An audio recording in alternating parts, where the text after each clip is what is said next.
సంవత్సరాల తరబడి government job కోసం వేచి చూస్తున్నారా? కేవలం 8 నెలల్లో మీ కల నెరవేర్చుకోండి. వెంటనే కింది నంబర్స్‌కి కాల్ చేయండి. నమస్తే రమ్మగారు. నమస్తే జయ. రమ్మగారు, మీరు పీసీ సర్కారు మెజిషియన్ స్టోరీస్ చెప్తా ఉన్నారు కదా, ఒకటి చెప్పుకుందాం. భలే ఉంటాయి. కథంతా ఉంటుంది. ఒక చిన్న మ్యాజిక్ ట్రిక్ అనమాట. సుందర్బనాలు అని ఒక రాజ్యం ఉండేదట. ఆ రాజుగారికి ఒక కుమారుడు ఉండేవాడు, శీలకుమారుడు అతని పేరు. రాజుగారు మంచి కంట్రోల్లో ఉంచేవాడు అబ్బాయిని. అయితే వివాహానికి ముందు తీర్థయాత్రలు అవి అంటే ఊళ్ళు తిరగటము ఒక పద్ధతిగా ఉండేది అక్కడ.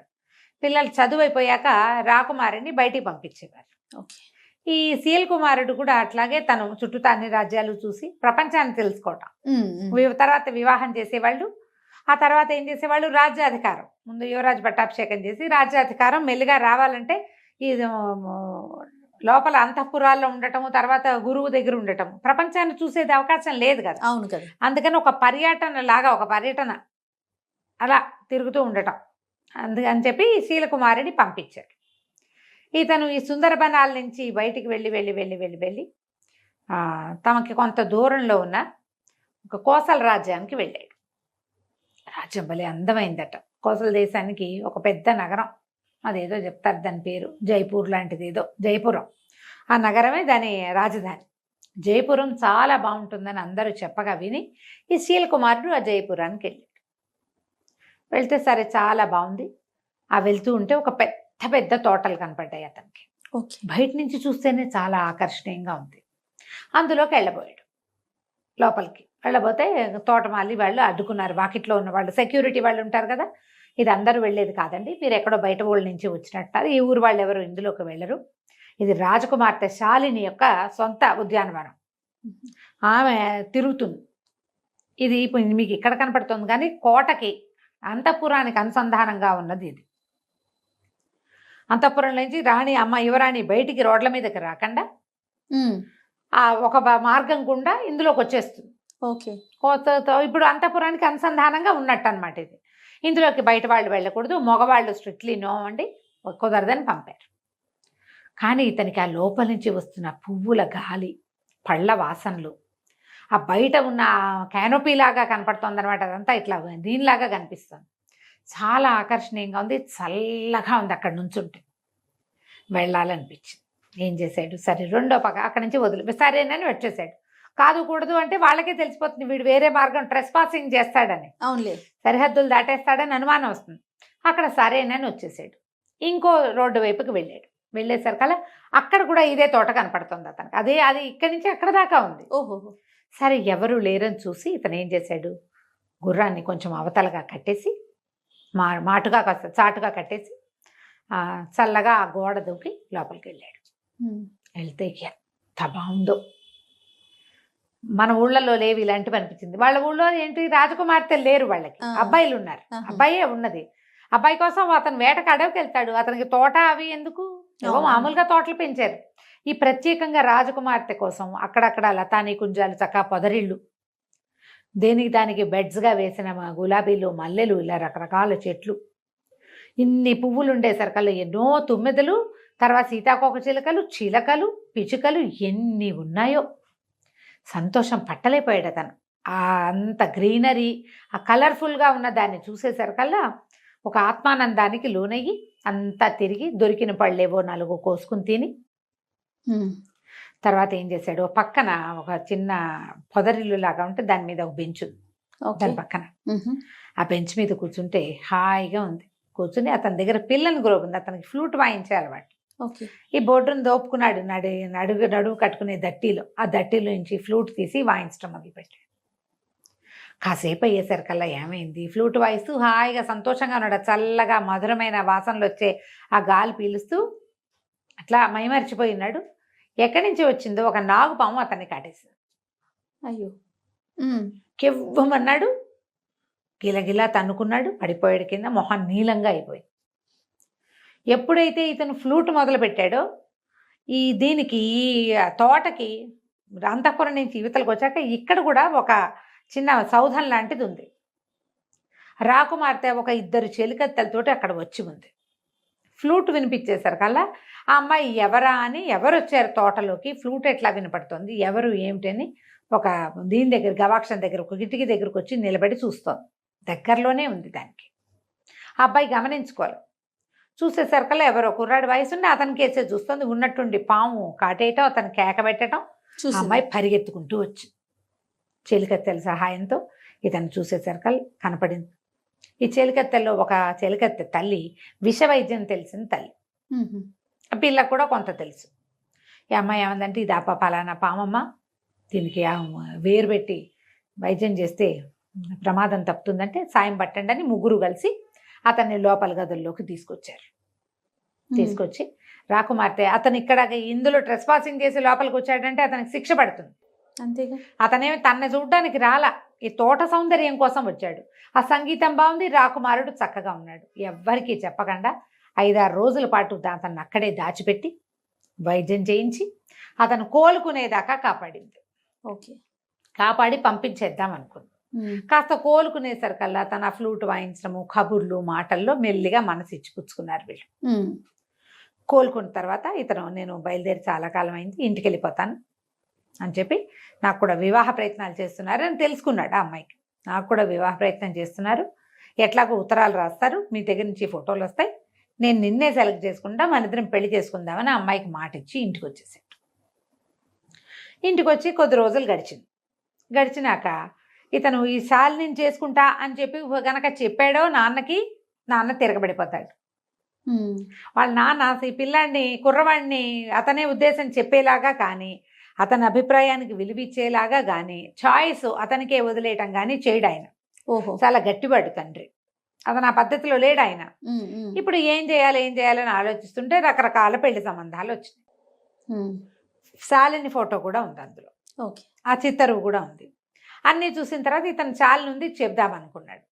తండ్రి, మంత్రి గారు, రాజగురువు ముగ్గురు కలిసి స్క్రూటినీ చేసి వాటిని ఏం చేస్తారు, అన్నీ చూసి ఈ అమ్మాయి తండ్రి ఎంతమంది ఫైనలైజ్ చేస్తారు కదా, ఇవన్నీ చూసేసి చివరికి 3 సంబంధాలు తేల్చారు.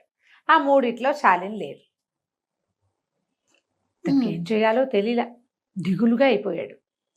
వెళ్ళొచ్చిన దగ్గర నుంచి అతని ధోరణి మారిందని, ఇప్పుడు ఈ పెళ్లి సంబంధాలు చూడటం మొదలుపెట్టాక ఇంకా మొహం వేళ్లాడేసి ఉంటున్నాడని కనిపెట్టాడు మంత్రి గారి కుమారుడైన దేవదత్తుడు.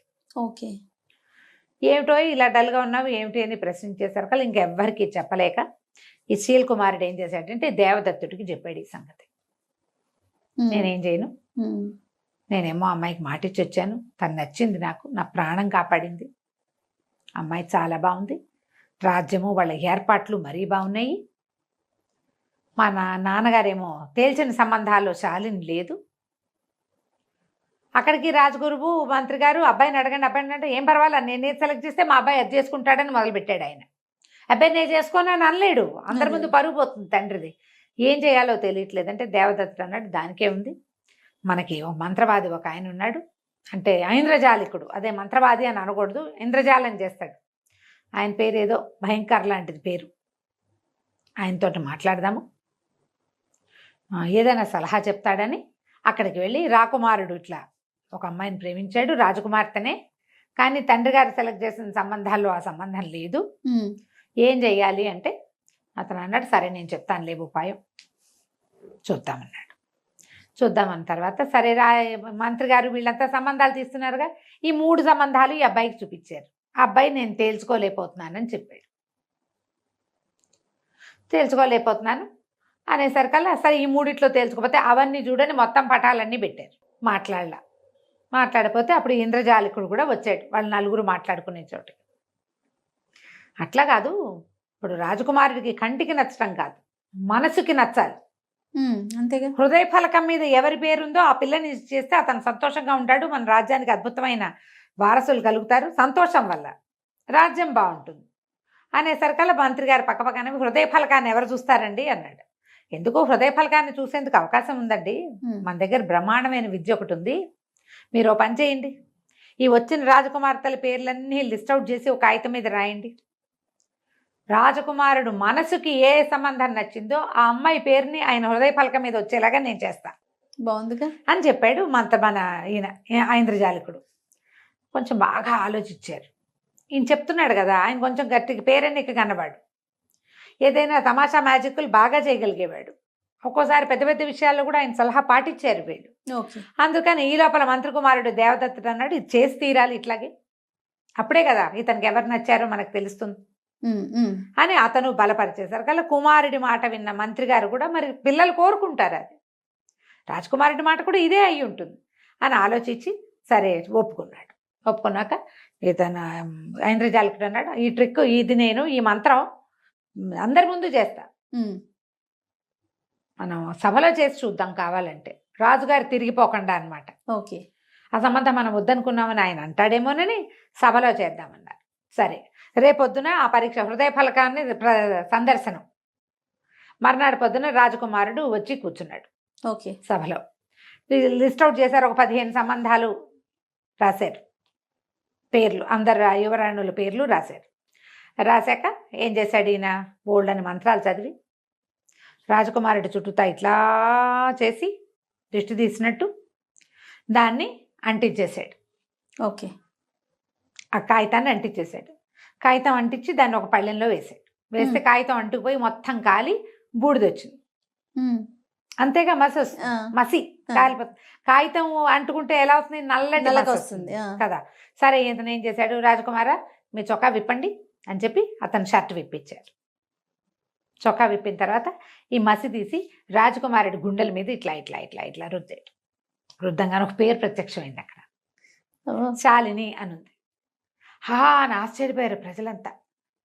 ఎట్లా వచ్చింది అంటే ఈయన మనసులో అంత గాఢంగా అమ్మాయి నచ్చింది, అది హృదయ ఫలకం మీద కనపడింది కదా, ఇంకేముంది శాలినితోటే పెళ్ళి అన్నారు. అక్కడి నుంచి కోసల రాజ్యానికి కబురు చేశారు, మీ అమ్మాయిని మా అబ్బాయికి చేసుకుంటామన్నారు. వివాహం అయిపోయింది, వీళ్ళంతా అక్కడికి తరలి వెళ్ళారు. తోటలోనే పెళ్ళి అడిగాడు రాజకుమారుడు, ఆ తోటలో బ్రహ్మాండంగా విందు చేశారు, అన్నీ హాయిగా అయిపోయింది. శాలినికి అక్కడ తోటలో విహరించడం అలవాటు కాబట్టి ఇక్కడ కూడా అలాంటి తోట నిర్మించడానికి అక్కడి నుంచే శిల్పులు తోటమాళ్ళు అందరినీ తీసుకెళ్తానని చెప్పాడు. బాగుంది. ఇంటికి వచ్చారు, సుందరవనానికి తిరిగి వచ్చేసారు. వచ్చిన తర్వాత ఆ రోజు రాత్రి పునఃసమాగమం అని గదిలోకి పంపించారు. ఈయన ఏం చేశాడంటే ఒక చక్కటి సబ్బు గిఫ్ట్ చేశాడు రాకుమార్తెకి. రాజకుమారుడు శీలకుమారుడు శాలినికి ఇచ్చాడు. ఇచ్చేసరికి శాలిని ఏమిటి ఇంతకంటే గొప్ప బహుమతి దొరకలేదంటే, ఎందుకు ఈ బహుమతి దీనివల్లే నువ్వు నాకు దక్కేవు, లేకపోతే నువ్వు దక్కేదానివి కాదు, నేను మా నాన్నగారి మాట కాదనలేక చేసుకునేవాడిని అని చెప్పాడు. ఏం చేశారట, సబ్బు నానబెట్టి సబ్బుతోటి అతని గుండెల మీద శాలిని అని రాశారు. ఆల్రెడీ అది ఆరిపోయింది. అది ఆరిపోయి ఉండిపోయింది ఒంటి మీద. కడిగితే కదా పోయేది సబ్బు. ఈ మసి పూసేసరికల్లా అంటుకున్న సబ్బు మీద మసి అంటుకుని శాలిని అని కనపడింది. హృదయ ఫలకం దాని మీద రాసినట్టు కనిపించింది. ట్రిక్ చూడు, మ్యాజిక్ ట్రిక్, సూపర్. మనం ఏదైనా ఒక అక్షరాలు ప్రత్యక్షం లాగా చేయాలంటే ఇప్పుడు మన వాళ్ళు ఏం చేస్తున్నారు, రాసేసుకుంటారు పేరు దాని మీద, ఈ మన సెలోఫెన్ టేప్ తీసి ఇస్తే సరిపోతుంది. ఇప్పుడు కొత్త ట్రిక్కులు వచ్చాయి కదా, పాతకాలపు ట్రిక్. దీంతో ఈ రాజకుమారుడు రాజకుమార్తెని పెళ్లి చేసుకున్నాడు. కథ కంచికి మనం ఇంటికి. బాగుందండి. నమస్తే రమ్య గారు. నమస్తే.